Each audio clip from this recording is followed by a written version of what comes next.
Ganda.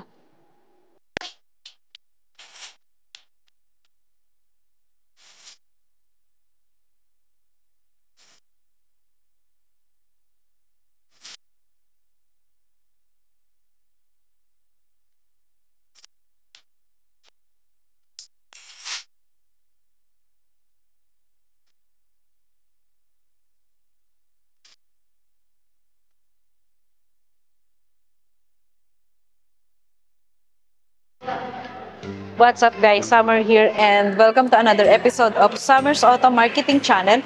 So for today's video, ang ipepresent ko naman sa inyo ngayon ay ang Ford Everest Titanium. So it is a 4x2 automatic transmission. So samahan nyo ko and reviewin natin tong unit na to. So if bago ka kapangalang sa channel ko, please hit the subscribe button and like para mas lagi kang updated sa lahat ng reviews na gagawin ko. So, let's start the review. Let's go! So guys, this is the Ford Everest Titanium. It is a 4x2 automatic. So, SRP niya is 2,209,000. So, ito siya. So, as you can see guys, napakaganda ng LED headlamps niya with daytime running lamps. And it has a fog lamps. And then, it has a big logo of Ford. Then, maganda rin yung grills niya. It is a honeycomb grills. With a 2-eye sensor. So, ayan. May 2-eye sensor siya sa harap. Tapos, may tow hook na rin siya sa unahan. Nice. Ang angas ng design.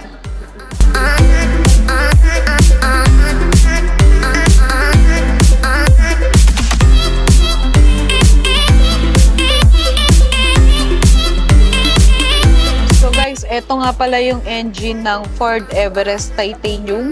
So, it is a 2.0-liter engine, turbocharged with CRDI. And then, ang highest horsepower niya is 170 horsepower by 3,500 RPM.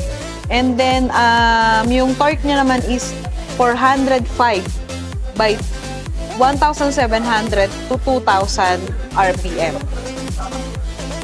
And then, may engine cover na rin siya. So, ayan. So, guys, ito naman yung gulong niya. Ang size naman ng gulong ay 255 by 55 rim 20. So, ang ganda ng gulong niya, guys. So, angas. Ang ganda ng pagkakaano niya. Then, naka-disc brake na rin pala siya, guys. Ganda. Tapos, nakalagay dito, turbo. Ang angas ng design nito, guys. Then, dito naman,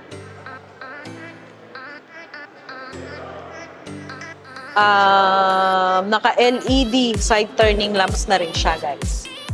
Then, so yan. Tapos may stepping board. Tapos it has 80 liter yung full tank niya, 80 liters. Tapos ito naman yung sa rear na gulong. Ganda ng pagkakagulong niya. Angas. So, ito naman yung sa side door niya. So, ito yung naka-lock and unlock. And then, ito naman yung power fold. Power fold tsaka power adjust. Nice. Tapos, ito yung pagbubuksan mo na siya. Andito na. Nice. Para diretso na. Ang cool, no? Tapos, ito, may wood accent din siya. And then, meron din siyang leather. Ka-leather to. Tapos, ito yung plastic. Then, with cup holders.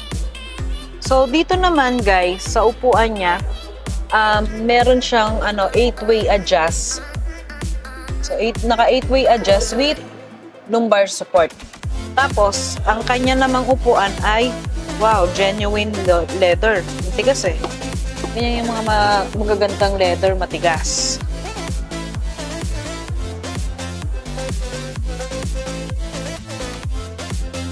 Ganda. Nice. So guys, ito naman yung 8-inch LCD meter cluster display. Laki rin, no? And then, ito naman yung sa cruise control niya. Then, meron din sa sounds. Tsaka, voice command. Tapos, ito naman yung sagot ng phone and lipatan ng music. So, with the emblem of Ford. And then, dito naman makikita. Yan. Diyan naman makikita yung mga other functions when it comes to lighting. Tapos, head southwest, then turn left. yan. Tapos, dito rin makikita yung power lift gate. So, ito yung power lift gate. Ito yung sa fog lamps. Yeah. Tapos, doon naman makikita yung yan. Yung bukasan ng kanyang engine. So, yan. Tapos, guys, ito yung kanyang LCD display. Ang laki. Grabe, 12-inch na patayo. Ang haba, parang ginaya yung sa Tesla, guys. Sobrang laki. So, try natin yung cellphone ko dyan. So, guys, ayan na yung start ng Android Auto. So, nakamatic siya sa Google Maps. Tapos, ito naman yung sounds niya. And then, ito yung other functions. So, tingnan natin dito. Nice. Same lang, no, katulad sa Ford Territory. Pinalaki lang siya. Tapos, naging LCD display na lang din yung kanyang aircon. Tapos, ito yung mga pindutan. Ang laki nito, no? Grabe. Parang gusto ko rin ng ganito. Charot. Angas, guys. Sige, punta tayo sa Google Maps. Laki, oh. Tapos, testingin natin yung... There's a slowdown on Santa Rosa, Tagaytay Road that is causing a delay. You can avoid it by going via head southwest, then turn left. So, guys, testingin natin yung sounds niya.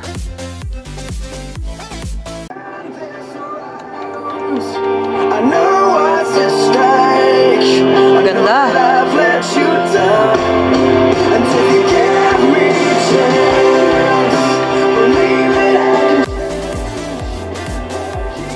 So, ayan. Grabe. Tapos, ito naman yung shift knob niya na may manual mode and electric parking brake. So, ito naman yung sa sensor. Tapos, ito naman yung sa yung kapag basa yung daan, traction control. Ito naman yung other modes. Tapos, you have a wireless charging here with USB and USB Type A and Type C. Tapos, dalawang cup holders. Tapos, may armrest ka naman dito. So, yan. Yan.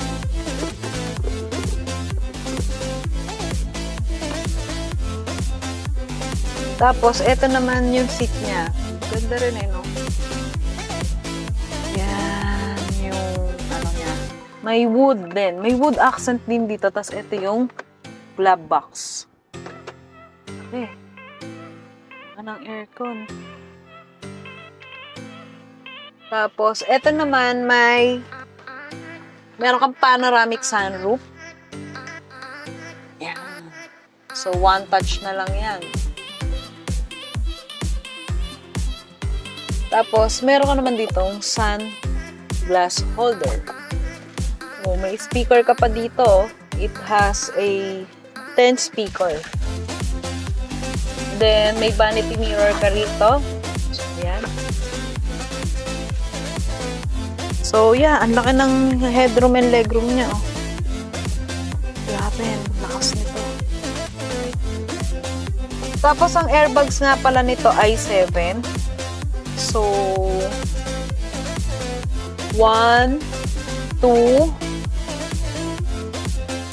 3, 4 sa kabila. Tapos, 5, 6 sa kabila.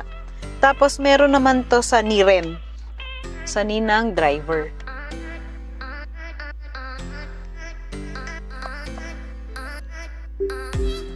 So, tara na. Sa second row. So, guys, nandito naman tayo sa second row, no? So, kung mapapansin natin, malaki rin yung headroom at legroom mo. Ayan, no? Ang laki. Tapos, ito naman yung legroom niya. Tapos, dito naman, may sarili siyang function for USB Type A and Type C. Tapos, may air vent siya dito. No, parang ano siya, control. Kasi ito na yung air vent mo, may sarili kang air vent. So, nandito lang yung control. Tapos, may AC 230 volts and 400 watts. So, ayan. Pwede ka dyang halimbawa, ayos to. Pag may laptop ka, pwede kang magtrabaho dito kasi may saksakan siya. This is amazing, guys. 230 volt or 400 watts max. Then, ang ganda rin ng second row, oh. Ito naman yung armrest niya. So, wala siyang cup holders. Tapos, may LED rin ako dito. Ayan, LED. Tapos, air vent. Tapos, ito yung lock and unlock ng sasakyan with may sariling speakers. Nice! Ganda. Tapos, dito rin yung bukasan. Nice. Ang laki niya. Ang sarap niya upuan, guys. This is amazing. So, dito naman sa second row, puro leather na, no? Ganda. So, ayan naman yung hatian niya sa second row. 60-40 split. Tapos, ito naman yung third row. So, yun. Ang makikita dito is, meron siyang lagayan ng cup holders. Tapos, may SUV siya. Wala pala. Yun, cup holders. Tapos, may sarili din silang air vent. Yan. So, this is a 7-seater SUV. Ganda.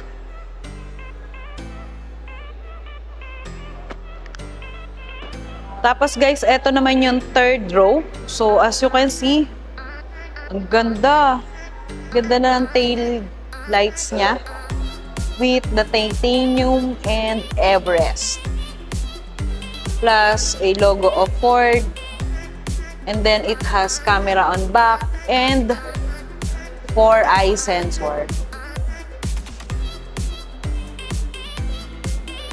So, maka-power tailgate na rin siya. So, ito lang yun.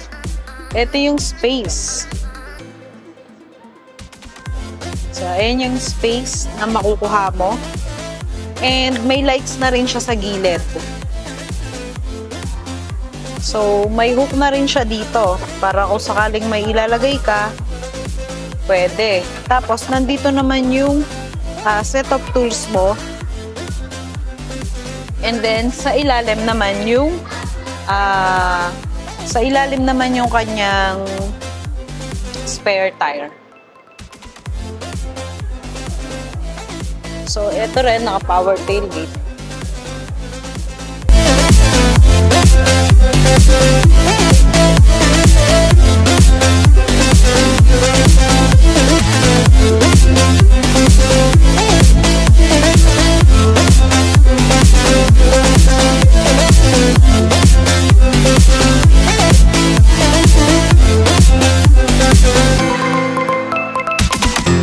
That's it, guys, and I hope na marami kayong natutunan sa pagpe-present ko. If you have more questions and inquiries, or test drive, you can call me through this number. So, pwede ko po kayong i-assist. And then, don't forget to hit the like and subscribe button para lagi ka pa rin updated sa lahat ng videos na ilalabas ko. And then, guys, if may meron nga pala sa inyo na nahihirapang magpa-approve ng auto loan nyo, you can contact me through the number on the screen, para matulungan kita. So, yung may mga CMAP and Replibin, kayang-kaya ko po kayong tulungan. Plus, if no choice na talaga tayo is we have second-hand car financing or cash. So again, by the way, this is Summer and see you on my next vlog. Bye-bye!